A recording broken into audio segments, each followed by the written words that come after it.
Thank you for joining us for the Talkback. Thank you all for a really moving performance. I think that I always appreciate the context that a Talkback can bring, but especially when we're dealing with such relevant themes, I think it's really important, so thank you so much. Did I say who I am yet? No. I'm Yasi Jahanmir. I dramaturged the show and sort of did some of the historical research, and I'll be leading the Talkback today. I have a few questions for the actors, and a question for Dela, who is the Director of Public Affairs for Planned Parenthood Marmonte, who's joined us here today and has supported us throughout the process. So thank you. Yeah, and then I'll open it up to a few audience questions. So, actors, what was it like performing in a story that is so relevant to today's political discussion? Scary. But I'm really glad that GLM provides a platform where stories like this can be told. And if you don't talk about it, nothing's ever going to happen, regardless of what your feelings are, what your opinion of the issue is. You just have to talk about it.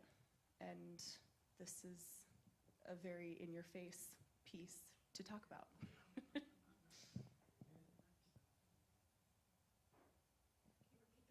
Yeah, what was like performing in a story that is so relevant to today's political discussion? I think it was also very eye-opening to see how much of the play, it was not written like now, but how relevant it still is. So it was just really eye-opening in that regard too. Yeah, the play was originally written in the early 90s, so the fact that it feels so relevant is, there's a lot of adjectives I have for that. All right, and then I have another question. So the opinions of these characters were very divided, right?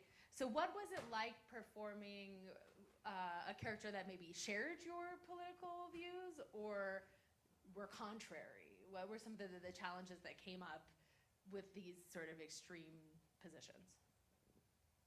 It was very challenging. I mean, I have nothing in common with Du, but it was, I don't know, she's so troubled and complex that I just really wanted to do this because of the subject matter and because of the character. It was challenging, but it was really worth it. And you did a wonderful job. Yes.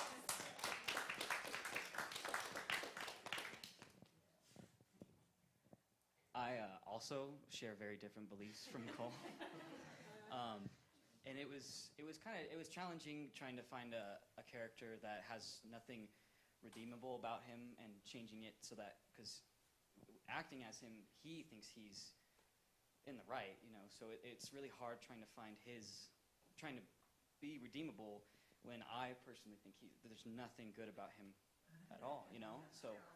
Yeah, it's hard, but that's like one of the fun parts of acting is being pushed this way and having to throw yourself into this like fire, basically, Yeah, I mean, I don't believe she's an evil person, so that was kind of a part of it, and the relationship between the two women is what really brought me to the script. But,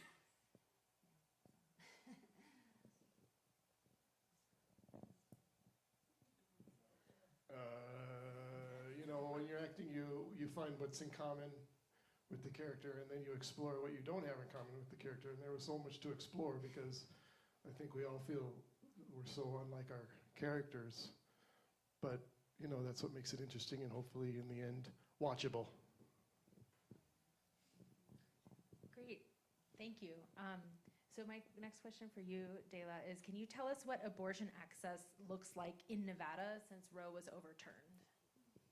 Sure. So for Nevada, we're pretty fortunate.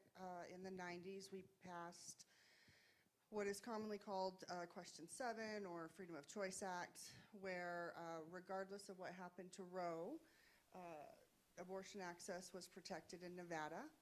And it's not in our Constitution at this point, but it is statutorily in our statutes. It's protected. And that's great. However, there's changes that need to be made to it. But at the same time, we can see with the court cases that are happening now, nothing is guaranteed. And the majority of people who access abortion are doing it through medication abortion, and now there are cases that are threatening access to medication abortion. And so, it's very important we don't rest on any laurels or just get complacent and think we have got this covered, we're fine in Nevada, everything's good to go, because anything can change that. There could be a federal law that could change that. Depends on what happens with the courts that could change that. So, I always just try to look at making sure that we're expanding access at any point we can and protecting access for patients, because we really feel that this is not a decision other people should make for somebody. This is something that has to be made with the person, and whomever they're including in that decision. Thank you. And that's really what I think the kernel of this play, right, is the focus should be on the person whose decision it is and the people in there. It should not be taken out of their hands. Great. Questions from the audience? I'll take a few questions from the audience. Do you have any? I'm just gobsmacked, so I don't know what to say. This is the honest truth. It was really good, and I enjoyed it a lot, but it was hard. I was angry for a lot of it. I'm not. Did you feel angry when you read it the first time? What made you do it? So I don't know. For me, I wouldn't be able to do this play. This play's tough.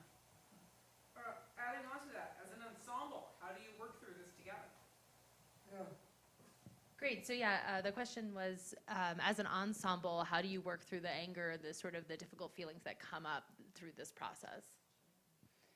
I know we're just totally goofing off, like the first 20, 30 minutes when we're just sitting downstairs, and we need that levity. So we're just like dumb jokes and talking about anything really. But then we all just kind of go our separate ways. About 15, 20 minutes before we start, we're all going through our own separate personal process, whatever that looks like. And then at the end, we're all just kind of goofing off again. So it's, I don't know, it's like it's a really awesome combined energy of, this is a safe space, let's have some fun, go off, feel your feelings, do what you need to do, but at the end of it, we can all come back and have fun again. And I'm really thankful that we've created that. Everybody, the techs included, it's all been just a very supportive space. It also helped that a lot of us were friends before, and you know, people I hadn't known. This theater has a very magical thing of like where the actors just become friends pretty much instantly, you know. So like we all joke around, we all are very friendly with each other. So that helps a lot too, wanting to be here every day, even though it's hard. Everybody kind of makes it worth it, you know. And Sandy, our director, who's not here today, also really helps. Like I definitely wanted to do the show just because Sandy was directing, so.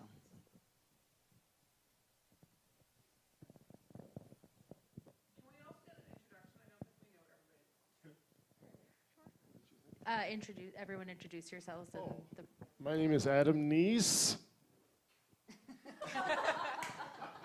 My name is Max Smith-Hambright. My name's Evelyn Mahirunkiyo. Kathy Welch.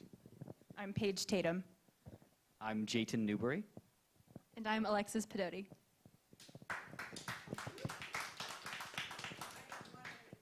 Great, yeah.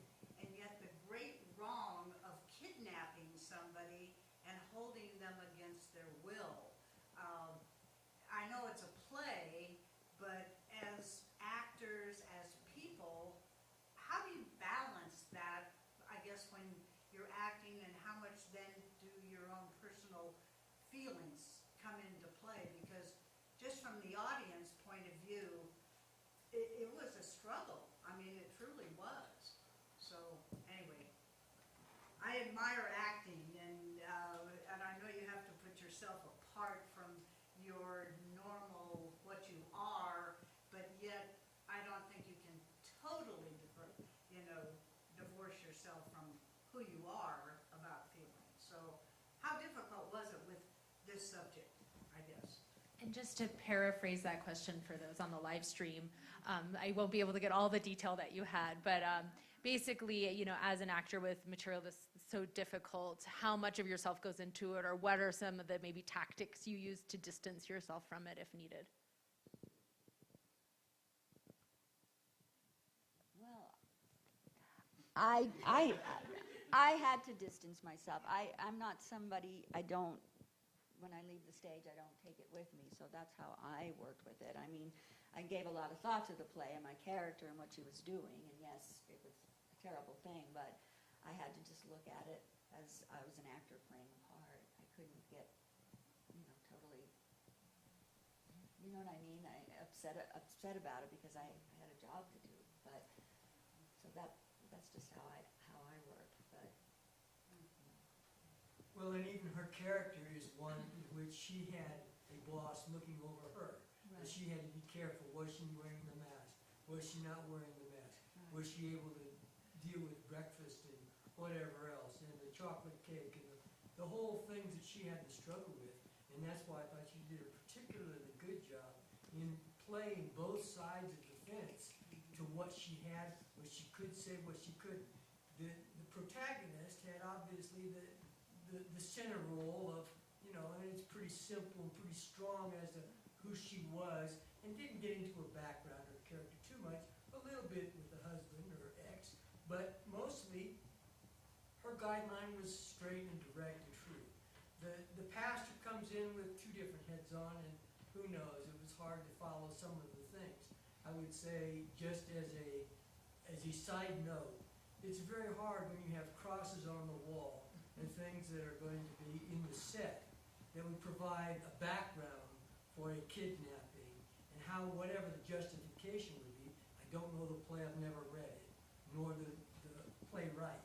But the justification and the history of her, him, whatever, who put together something that, and I appreciate the history that you made, because reading the thing followed a lot of the things.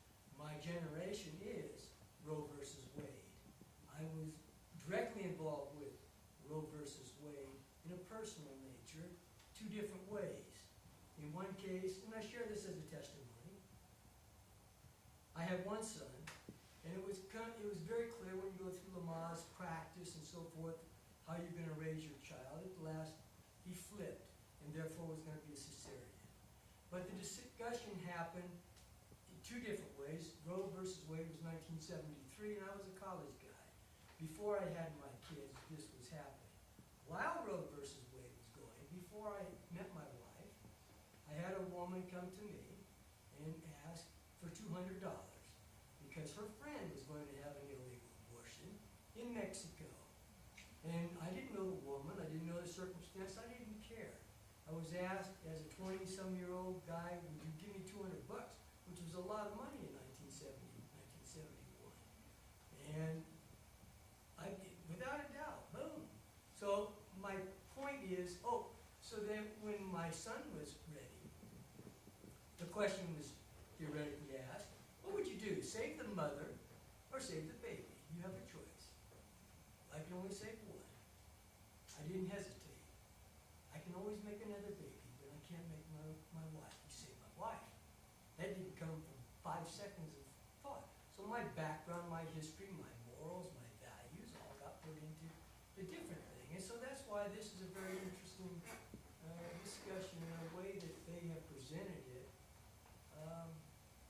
I wish that we knew a little, because the scenes were so short, it was hard for us to for me as an audience member, to tell you what a wonderful job you did. What a great scene that was. That was powerful. This was strong, and I couldn't. You didn't know when. And every time that there is an applause, I was the one that was doing it. But even at the end, the why question, why? Why? That was so, boy, right on it.